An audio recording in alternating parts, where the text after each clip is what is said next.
It's another 3 points. It's another clean sheet. And that first half performance was excellent. I've got to be honest with you. Look, I expected to beat Burnley. I said it'd be comfortable. Second half, we had to get back to it. But I don't know if it was that comfortable, to be fair. But look, let's talk about the positives. I thought Victor Gyökeres had a really good first half. And I appreciate he had to come off. It looks like it's an injury. I'll have to hear about more, find out a little bit more. But I thought he was really good. I think everything that we did going forward, Victor Gyökeres was a part of. And that has to be spoken about. I thought he was excellent in all of his link-up play. He obviously scored the goal. I thought he was very, very consistent with his passing, with his ability on the ball, with his strength, and the attributes that we all have been saying for quite some time now that he's good at. I thought Victor Gyökeres deserved a mention because for me, it wasn't just the fact he scored, and that will now at least shut people up for another week that he's not scored again, and it's now Burnley now that he hasn't scored a goal against. I hope he isn't out for long. I don't know what his injury is. I know he was complaining at the half-time to the ref about being elbowed, so maybe there's something there that he's potentially taken an elbow to the face, but I thought his performance was really good.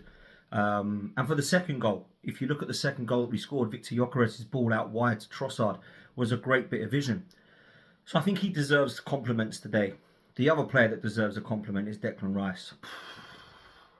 I mean, I've been starting to run out of superlatives for this player for a while, but I thought his performance was excellent today.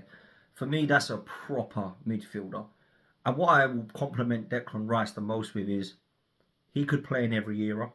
I don't think there's an era of football he couldn't play. He'd be able to take the physicality of the 70s and the 80s. He'd be able to take the technical ability of the 90s and 2000s. And he certainly can play in the modern day era because he has got the ability to cover every blade of grass. He runs back, he chases back, his interceptions are outstanding. He's brilliant driving on the ball. He looks to me as if he can kind of have the confidence that he's going to win in every single duel that he goes into. I just think Declan Rice has been a phenomenal signing, and I don't think he's mentioned about enough. Maybe it's because of the price tag.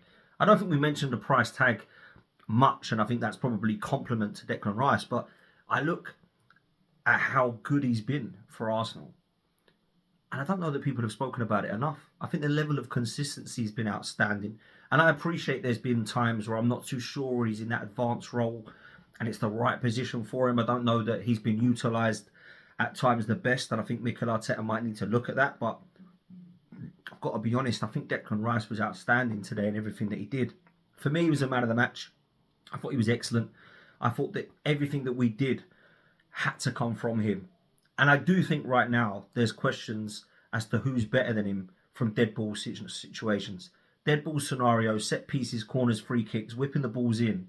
I don't think there is anyone better right now than Declan Rice. I think he's a phenomenal talent, and I think he's one that we have to look at and say genuinely, is he one of the best in the world in his position? I think he actually is. I know people will throw Caicedo, people will throw Rodri, people might want to mention Pedri and Vitinha and maybe Barella, but I'm looking at Declan Rice in that element now and thinking, you're in that bracket, you're in that category for me. You're one of the best. Because this isn't just a one-off that he's done against Burnley. We've seen him turn it on against teams in the Champions League. We've seen him turn it on against top quality sides. His set ball and set piece and dead ball scenarios puts him above some of the others. His drive on the ball, the fact that I've just got confidence in him in everything that he does. We always saw a good player at West Ham, but I've got to be honest, even I'm taken back to how good he's been at Arsenal. I think he's been phenomenal. And I think when you sign someone for over £100 million, boy, is there pressure. We've seen that with Enzo. We've seen that with Grealish. We're going to see it now with Florian Wirtz and Alexander Isak. And they're going to be kind of questioned as to have they been worth the money. Well, Declan Rice is worth every single penny. And if I'm honest with you, I think it's about right now. People said that we had our pants pulled down. 105 million was mad. I look at what that gets you now, and I think we've got the best. Signings for 100 million, I think you've got to look at him and Caicedo and say they were absolute hits and worth every penny. So for me, Declan Rice deserves a mention today. Defensively again, from set pieces, I don't know how you stop Gabriel apart from foul him and bring him down. Because how he's got that Victor Gyökeres goal and how he's managed to get something on it just shows you how good he is. They're looking at him, they're marking him. You can look at when you're viewing up the corners, Gabriel. Where is he? Oh, there he is. He's scoring or he's assisting. I think in the last 3 games now, I think against Fulham, We've got Newcastle. He's won headers that has either scored or assisted. And again today. So that's 3 out of the last 4. I'm stunned at how good he is. Jurrien Timber again today. Just fantastic. Absolutely fantastic. I've got to bring up Eza. I've got to bring up Saka. I don't think they were at their best today. I've got to be honest. I've seen Bukayo Saka go through and I've put my house on him scoring. And he's missed. And it was actually a really poor effort. And he's my favourite player and I can't give him too much stick. But I thought he should have done better today, Bukayo Saka. I didn't think there was much of his game that I thought he was on top of. I really felt like he could give the Burnley defence a real problem, and I'm not sure that he did that today. I think Bukayo Saka's known for being one of the biggest threats, and I don't know that he was today for Arsenal, if I'm honest with you. I think he should have done better. It was a clear-cut chance. Don't really think he had much pressure on him. And to not even try and work the goalkeeper, I mean, I know he saved it. Maybe he did work it, maybe that's the wrong words from myself, but I don't think the finish was great. I think it was poor, in fact. So I want to see more from Bukayo Saka, if I'm honest with you. I don't think he's having the best few months. I think he's coming back from his injury and he's trying to get back into the swing of it. Some games I'm seeing him on top. Other games I'm seeing him quiet. And Eze, I like him, but I need to see more. I need to see more impact from him. I need to see goals and assists. And I know he's got some. Obviously, he scored against Port Vale, got the goal against Palace last time, got the assist against Manchester City for Martinelli's goal. So there has been there, but maybe I'm just expecting a little bit too much from him, because for 68 million and a signing that came in the way that it did, I think I'm wanting to see a little bit more now, and I'm not sure that we saw that enough today. Trossard was a little bit better today. Calafiori, a little bit better today. And well, I say a little bit better. He's been quite good this season, to be fair.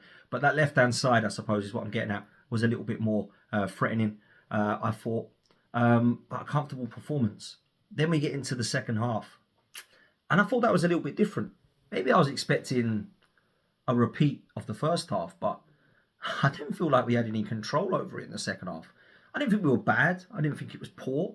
I thought the same players turned up. Timber, Rice in the second half. Gabriel, Saliba, Raya, very consistent. Calafiori, Zubamendi.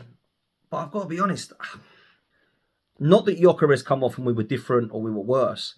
Marino, I thought, offered what Marino does in terms of his physical presence and his attributes in that sense. But I just felt like Burnley actually come into the game a bit more. And I think Arsenal kind of allowed Burnley to come into the game a bit more. I didn't think we were great in the final third again. I don't think Arsenal played well in that final third in the second half.